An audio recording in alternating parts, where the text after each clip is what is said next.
Yo, selamat sejahtera tuan-tuan dan puan. Selamat datang ke saluran Wako. Ya, Wako Channel. Tuan-tuan dan puan, ada berita tentang 1MDB yang berkenaan dengan Datuk Seri Najib. Ya, sebelum saya teruskan berita yang gempar ni, sila subscribe ke Wako Channel jika anda belum, dan sila buka loceng di sebelah ya.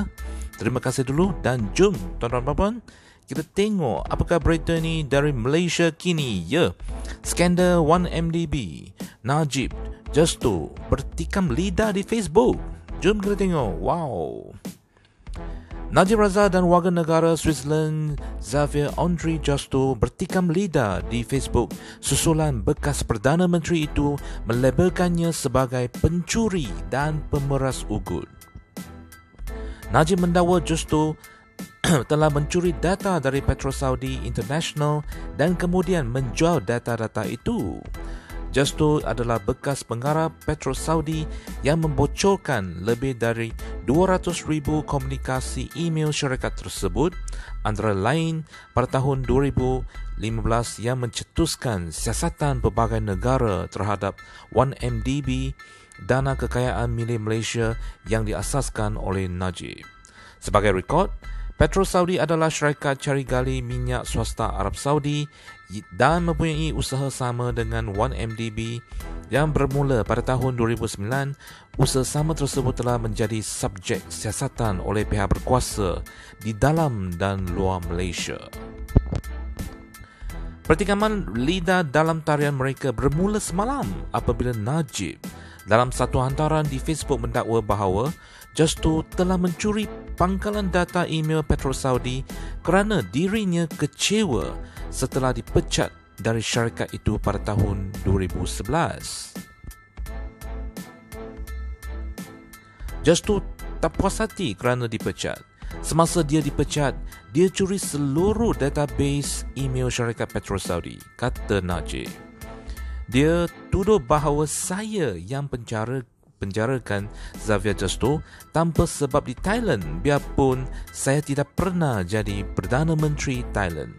Tidak, Claire Brown dah lupa bahawa Xavier dipenjarakan di Thailand sebab dia curi dari bos dia untuk peras ugut bos dia di Thailand, kata bekas Perdana Menteri itu. Najib merujuk kepada editor Sarawak Report, Claire Ricasa Brown, yang pada Ahad lalu menerbitkan artikel di blog berita mengenai 1MDB dan PetroSaudi dengan menyentuh isu pemenjaraan Justo pada tahun 2015.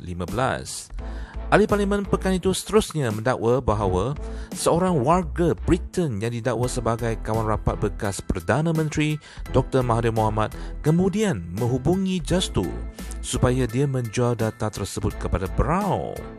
Mengulas hantaran kepada Najib, Justo petang semalam membuat catatan di Facebook sambil menafikan dakwaan Najib bahawa dia dipecat dari PetroSaudi. Dia juga menafikan dirinya dihubungi oleh warga negara UK supaya menjual data PetroSaudi. Justo berkata bahawa dia tidak pernah dipecat dari PetroSaudi, tetapi sebaliknya telah meletakkan jawatan atas kerelaan sendiri. Untuk membuktikan dakwaannya, Justo juga melampirkan paparan skrin email yang menurutnya adalah bukti bahawa dia meletakkan jawatan. Dia juga menyebut Najib sebagai pembohong dan menuduh bekas Perdana Menteri itu berharap segala pembohongannya itu akhirnya akan diterima sebagai kebenaran ataupun daya ingatannya semakin merosot berikutan semakin berusia. Pertama, maaf untuk maklumkan kepada anda bahawa terdapat banyak bukti di mahkamah yang berbeza, Switzerland, Malaysia, USA dan lain-lain yang membuktikan kamu bersalah. Kedua, saya fikir anda perlu menemui doktor untuk memeriksa secara menyeluruh tahap kesihatan mental. Saya juga melampirkan paparan gambar berhubung surat peletakan jawatan saya dengan harapan anda akan berhenti daripada terus mendakwa saya dipecat, kata Justo. Mengenai warga negara UK yang disebut oleh Najib, Justo mendakwa bahawa dia hanya bertemu lelaki itu pada tahun 2018 setelah Dr. Mahathir memenangi pilihan raya umum ke-14 dan bukan sebelumnya.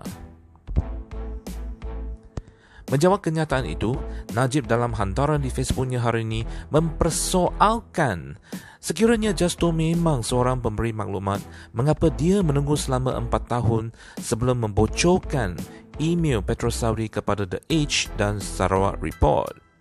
Benarkah anda bertemu dan memeras ugut majikan anda di Thailand pada tahun 2013? Sekiranya ini tidak benar dan kesalahan itu tidak berlaku di Thailand, mengapa Mahkamah Bangkok mempunyai bidang kuasa untuk mendakwa dan menjatuhkan hukuman penjara 3 tahun ke atas anda? Dan mengapa anda tidak membantah sistem perundangan Thailand kerana memenjarakan anda secara haram? Atau bagai merayu kes anda soal Najib? Ya, tuan-tuan dan puan, sekian sajalah video kali ini. Apakah pendapat anda, tuan-tuan dan puan? Sila beri komen anda di bawah dan kita jumpa lagi pada video akan datang. Untuk ini, jangan lupa subscribe ke Wako Channel. Terima kasih. Jumpa lagi.